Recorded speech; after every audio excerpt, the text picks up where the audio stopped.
Alerte coronavirus. Attention, attention, le coronavirus se transmet très facilement et fait des ravages. Pour l'éviter, le port du masque de protection est obligatoire en tout lieu. Dans l'administration publique ou privée, dans les réunions, les rencontres, dans les marchés, les magasins, les boutiques et lors des déplacements, le port du masque est obligatoire. Même dans les lieux privés, dès lors que l'on n'est pas seul, le masque doit être le fidèle compagnon.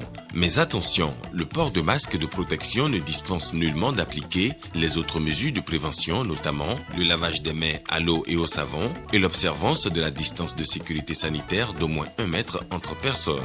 Enfin, s'abstenir de porter des gants en vue du lavage régulier des mains à l'eau et au savon ou de l'application de gel hydroalcoolique.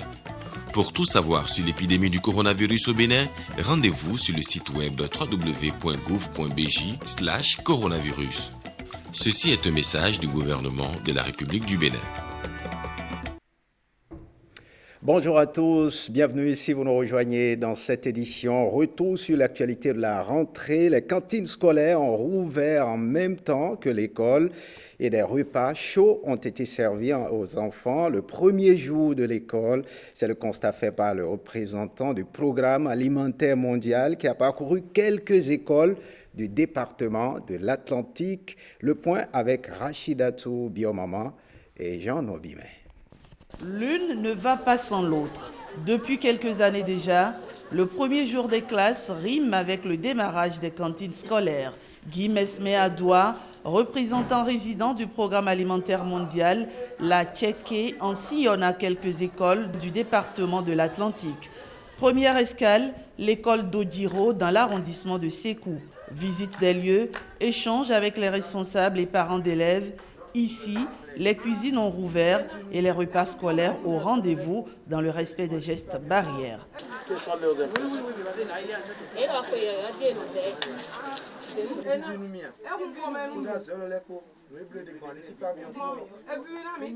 Même constat à l'école primaire Goulo-Sodi dans la commune de Zé. L'approvisionnement en vivres est fait. 1,8 tonnes de produits alimentaires emmagasinés dans cette école qui fait partie des 30 retenues pour tester le modèle de cantine scolaire au Bénin. L'engagement de la communauté ici est palpable. Tout ce qui est consommé est produit dans ces jardins, bien entretenus par la communauté.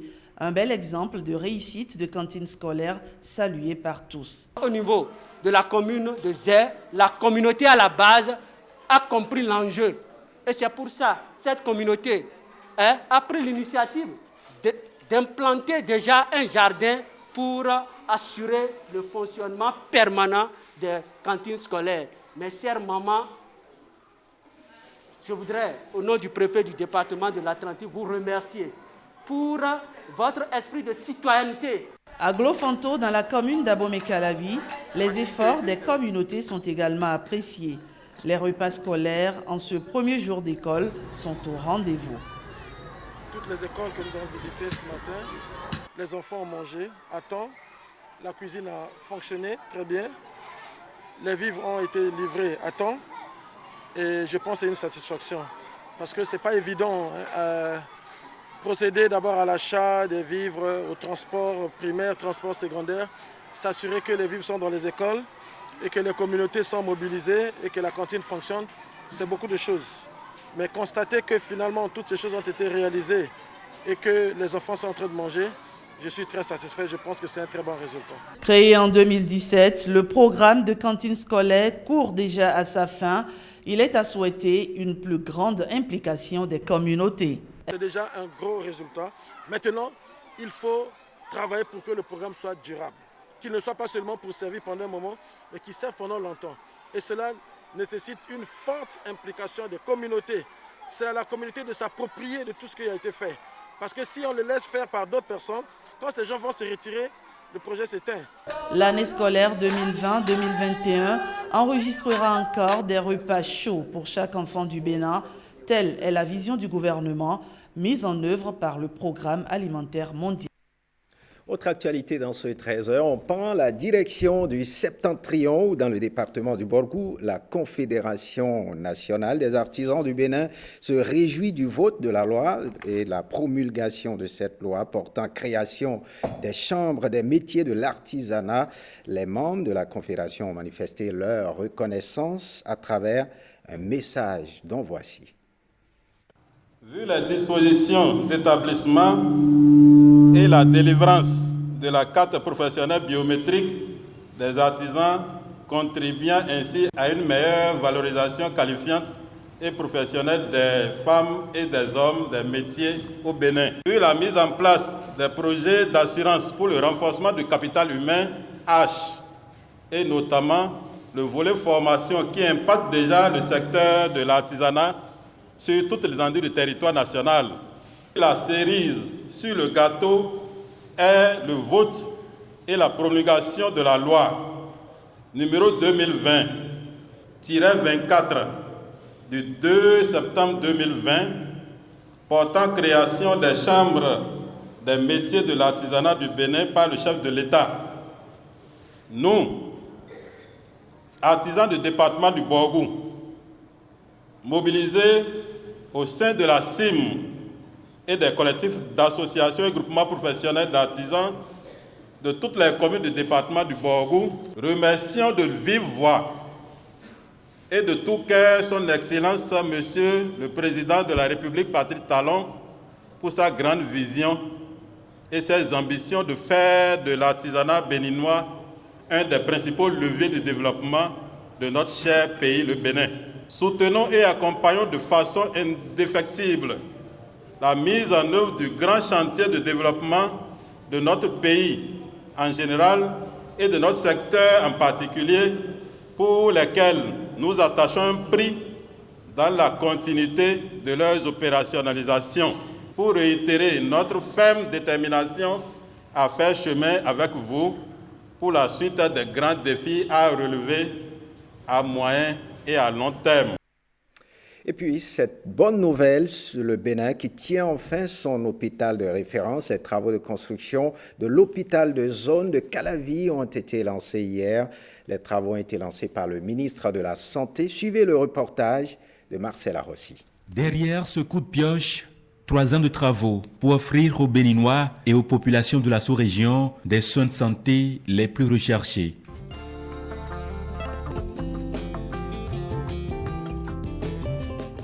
L'hôpital de standing international, centre hospitalier et universitaire de référence, un des projets phares du gouvernement. 116 milliards de francs CFA sont destinés à la construction de ce plateau technique de pointe. L'établissement de type moderne sera doté de 6 grandes unités d'hospitalisation et de beaucoup d'autres unités pour des services chirurgico-médicaux bien réussis. Nous avons le pôle urgence et réanimation qui permet de distinguer des spécialités d'unités d'hospitalisation de courte durée, d'urgence et de réanimation médico-chirurgicale. Le pôle cardio et métabolisme qui regroupe la cardiologie conventionnelle, la cardiologie interventionnelle, les unités de soins intensifs en cardiologie et l'endocrinologie métabolisme.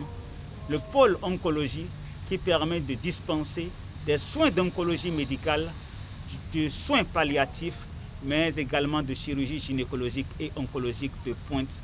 Le pôle digestif médico-chirurgical qui permet d'offrir des soins d'hépato-gastro-entérologie et de chirurgie hépato-biliaire et digestif.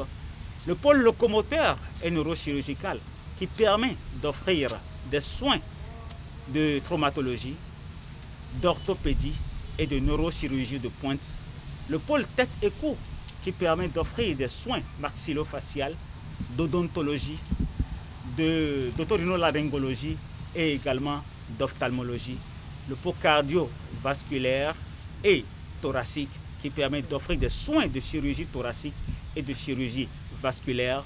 Le pôle qui permet d'offrir des soins d'imagerie médicale, de radiothérapie et de médecine nucléaire, ainsi que les pôles qui englobent l'endoscopie, la stérilisation, la pharmacie, ainsi que le système d'appui pour donner le diagnostic avant de passer aux interventions.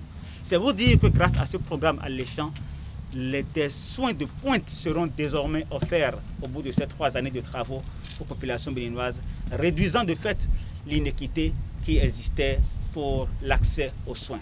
Les évacuations sanitaires sont ainsi sur le point d'être conjuguées au passé et avec ses offres de services de haute qualité, le Bénin est en train de devenir une référence dans la sous-région. Ne puis-je point résister plus longtemps à la tentation de me faire porte-parole autoproclamé, non seulement des populations du département de l'Atlantique, mais encore de l'ensemble du pays, pour exprimer notre profonde gratitude à l'équipe gouvernementale en général et à tout particulièrement à son Excellence, Monsieur le chef de l'État, qui n'a de cesse de nous faire vivre depuis quelque temps maintenant, par leur concrétisation sans faille, nombre de nos rêves les plus beaux aux plus inespérés. Il va donc sans dire qu'il incombe d'ores et déjà à chacun de nous de jouer pleinement la partition qui lui revient dans ce cadre, afin que les travaux en temps opportun connaissent le réaboutissement escompté. Rendez-vous dans 3 ans pour vivre la métamorphose de cette terre battue en une infrastructure de rêve. Voilà le visage que présente votre hôpital de zone de Calavi. Dans le reportage qui va suivre, Emmanuel Amégan revient à présent sur les caractéristiques de cet hôpital. Regardez. Un imposant chef-d'œuvre architectural, bientôt sorti de terre, 15 hectares à valoriser pour un plateau technique de haut niveau qui répond aux aspirations du présent et du futur. 516 lits y seront installés pour accueillir les patients. L'idée est de pouvoir prendre en charge toutes sortes de pathologies. Cardiologie interventionnelle, gastro-entérologie, chirurgie cardiovasculaire thoracique, ophtalmologie et ORL, chirurgie viscérale, chirurgie traumatologique. Tous ces services bientôt rendus sur place avec la construction de ce haut lieu de santé. Mieux, il sera mis en place un service de médecine nucléaire et radiothérapie pour la prise en charge des patients atteints du cancer. Par ailleurs, l'opérationnalisation de la réforme au niveau du service funéraire est prise en compte dans ce méga projet. Tous les services mortuaires seront possibles dans cet hôpital. Environ 400 places y sont destinées. Ce centre de santé va également offrir des formations aux praticiens de la santé d'ici et d'ailleurs. Le gouvernement veut à terme réduire à 0 les évacuations sanitaires. D'abstrait, le projet sera concret dans 3 ans, 36 mois au bout desquels le Bénin va détenir l'un des plus grands, sinon le plus grand hôpital de l'Afrique de l'Ouest. Voilà, autre nouvelle. Dans ce 13 vulgarisation des actions du gouvernement, les membres de la coordination se sont rendus à Alada pour vanter les mérites de l'exécutif. Suivez ce reportage. Sous la conduite du président Patrice Talon, le Bénin se développe à un rythme impressionnant. C'est ce message que la coordination du mouvement Les Bataillons de Patrice Talon est allée porter aux populations d'Alada avec des communications sur les preuves de ce nouvel élan. Le Bénin est aujourd'hui premier parmi les 76 pays éligibles au financement de l'Agence internationale de développement IDA, deuxième dans l'UEMOA dans la lutte contre la pauvreté, 8e du continent africain dans le classement de Global Cyber Security Index en 2018, premier pays en Afrique francophone pour la transparence budgétaire sur les 117 pays. Deuxième pays de l'UEMOA pour les produits vivriers. Je m'en voudrais de ne pas citer le projet asphaltage qui a transformé le visage des villes bénéficiaires, les réformes économiques, la digitalisation, le projet H, l'autonomisation énergétique du Bénin, l'accès universel à l'eau et à l'électricité, la construction de routes, de stades dans les communes et d'infrastructures de grand standing. Je voudrais également mentionner que la réforme du système partisan, qui a permis de passer de 34 partis politiques lors des élections municipales, communales et locales en 2015 à 5 formations politiques. Nous ne pouvons que citer cela d'abord.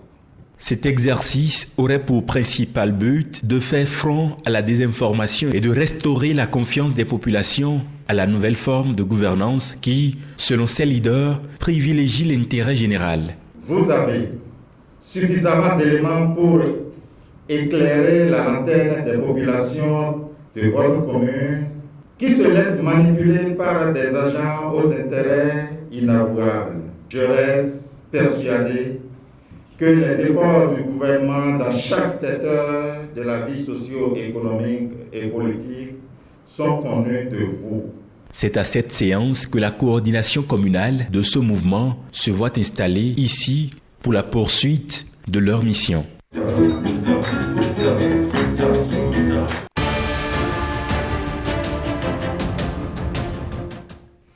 Les informations de nos frontières nous emmènent au Mali, en République démocratique du Congo, puis en Belgique. Regardez. En République démocratique du Congo, depuis fin 2017, la province de l'Ituri, dans le nord-est du pays, est le théâtre de violences communautaires. Pour restaurer la paix, d'ex-chefs de guerre envoyés par les autorités de Kinshasa tentent d'aider à désarmer les miliciens de la coopérative pour le développement du Congo. Une secte politico-militaire landue accusée par les Nations Unies du massacre, principalement des EMA, la communauté rivale. À Bamako, au Mali, la CEDEAO maintient les sanctions après l'investiture du président de transition. Les sanctions seront levées lorsqu'un premier ministre sera nommé, dit un communiqué lu devant la presse par le président de la Commission de la Communauté des États ouest-africains, Jean-Claude Cassibrou. À Bruxelles, en Belgique, le traité du Brexit, conclu entre le Royaume-Uni et l'Union européenne, prendra pleinement effet le 1er janvier 2021. Comme le prévoit son texte, déclare le vice-président de la Commission européenne Maroš Šefčovič lors d'une conférence de presse à l'issue d'une réunion avec le ministre d'État britannique Michel Gove. Ce ne sera jamais l'Union européenne qui provoquera la fin des négociations sur le futur partenariat entre l'Union européenne et le Royaume-Uni, ajoute-t-il. Legal remedies to address the violation of the legal obligations. Faites ce journal. Merci de l'avoir suivi. Retrouvez cette édition sur notre plateforme www.ortb.bj. Merci de votre fidélité. À très bientôt.